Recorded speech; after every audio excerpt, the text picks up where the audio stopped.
Alhamdulillah wa syukru ala nikmatillah, asyhadu an la ilaha illallah wahdahu la syarikalah wa asyhadu anna Muhammadan abduhu wa rasuluhul ladzi la nabiyya ba'dah. Allah berfirman, a'udzubillahi minasyaitonirrajim, syahrul ramadhan alladzi unzila fihil Qur'an hudal linnas wa bayyinatin minal huda wal furqan. Bulan Ramadan ini di antara bentuk kemuliaannya, selain disyariatkannya saum selama sebulan penuh, di antara keistimewaannya juga adalah diturunkan pada bulan ini Al-Quran. Quran disebutkan dalam ayat ini hudan linas, petunjuk hidup bagi manusia. Wa bayyinati minal huda wal furqan, yang isinya penjelasan, petunjuk dan pembeda mana hak mana batil. Allah menciptakan manusia bukan tanpa maksud, juga tidak kosong dari tujuan. Kita sangat mengenal ayat ini. Wa ma khalaqtul jinna wal insa illa liya'budun. Tiadalah aku menciptakan jin dan manusia kecuali untuk beribadah kepadaku.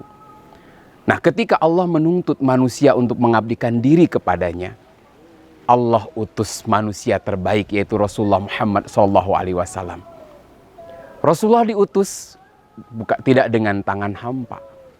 Allah bekali dengan petunjuk yang beliau sampaikan, yang berupa Al-Quran, yang mungkin sekarang sudah berada di tangan kita, di hadapan kita. Bahkan salah satu kebiasaan Rasulullah SAW ketika bulan Ramadan, beliau tadarus Al-Quran.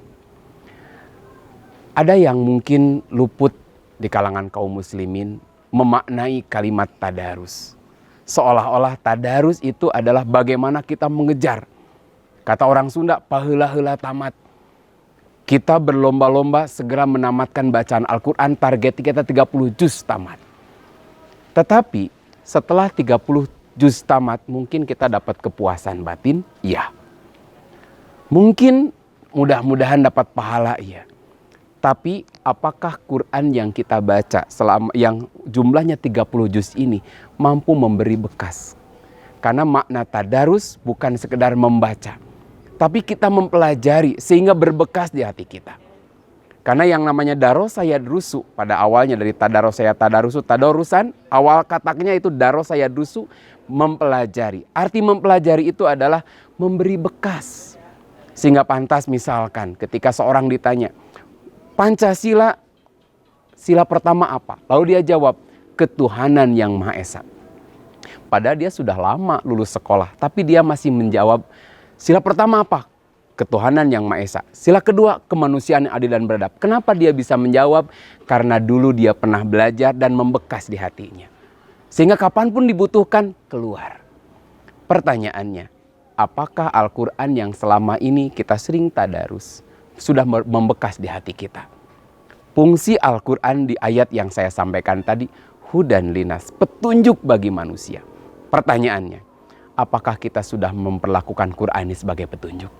Atau hanya sampai sebatas bacaan saja? Mudah-mudahan Ramadan ini ada satu hal yang mungkin kita bisa robah. Dari sekedar membaca Al-Quran, tapi kita mempelajari, menyelami maknanya, sehingga terasa betul bahwa Al-Quran ini jadi petunjuk hidup bagi kita. Sahabat-sahabat yang Allah muliakan, semoga di Ramadan yang Allah berikan kesempatan yang terbaik bagi kita untuk dekat dengan Al-Quran. Ada hal yang mungkin di-upgrade dari Ramadan ke Ramadan. Tidak hanya sekedar mengejar tamat, tetapi kita mencoba menggali Al-Quran sehingga benar-benar terasa petunjuk guidance-nya bagi kita, supaya Quran memandu kita ke jalan keselamatan. Itu saja barangkali yang bisa disampaikan. Kita akan ketemu di episode berikutnya, bagaimana Quran supaya menjadi petunjuk hidup bagi kita semua. Aqulu qouli hadza wa astaghfirullaha wa lakum. Assalamualaikum warahmatullahi wabarakatuh.